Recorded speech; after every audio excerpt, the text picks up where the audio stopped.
آج میری بارگاہ کی طرف رجوع تو کرو، صدق کے دل سے میری دہلیز کی طرف آؤ تو صحیح۔ وہ آج آسمان دنیا پر نزول فرما کر اپنی شیان شان فرماتا ہے، آ مجھ سے گناہوں کی معافی مانگنے والے، آ میں تیرے گناہوں کو معاف کروں، آ میں تیرے سیئات کو ختم کروں، آ میں تیرے بخت جگاؤں، حسنات کو تیرے دامن میں لکھ دوں۔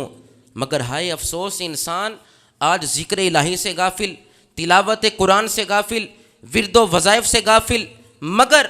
رب فرماتا ہے جو آج میری دہلیز پر آ جائے گا، رجوع اللہ کرے گا، شب توبہ محفل میں بیٹھ کر صدقے دل سے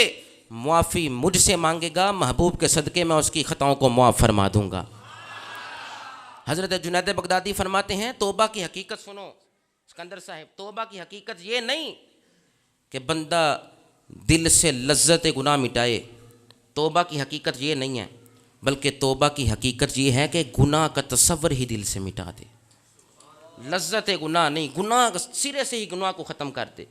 اپنے دل کی بستی میں کبھی گناہ کا تصور نہ رکھ، کیونکہ وَقَانَ اللَّهُ غَفُورًا رَحِيمًا، وہ رب بخشن ہار ہے۔ پیارے موسیٰ علیہ السلام آپ کے دور کا ایک آتش پرست تھا، آگ کی پوجا کرنے والا تھا۔ جب پیارے موسیٰ کلیم اللہ علیہ السلام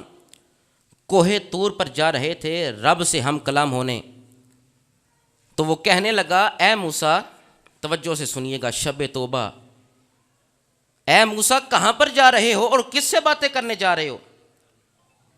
آج کس سے باتیں کرنے جا رہے ہو؟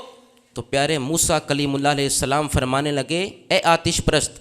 میں رب سے ہم کلام ہونے جا رہا ہوں اور کوہ طور پر جا رہا ہوں، میں کوہ طور پر جا رہا ہوں، میں کوہ طور پر جا رہا ہوں، جہاں رب کے نور کی تجلی آتی ہے، دائیں بھی نور ہوتا ہے، بائیں بھی نور ہوتا ہے، آگے بھی نور ہوتا ہے، پیچھے بھی نور ہوتا ہے۔ جہاں تو رب کے نور کی تجلی آئے وہ مرکز اور محور نور بن جاتا ہے، تو بتاؤ جب آقا علیہ السلام نے لامکانوں پہ جا کے رب کو دیکھا ہوگا وہ کتنے نور کا عالم ہوگا۔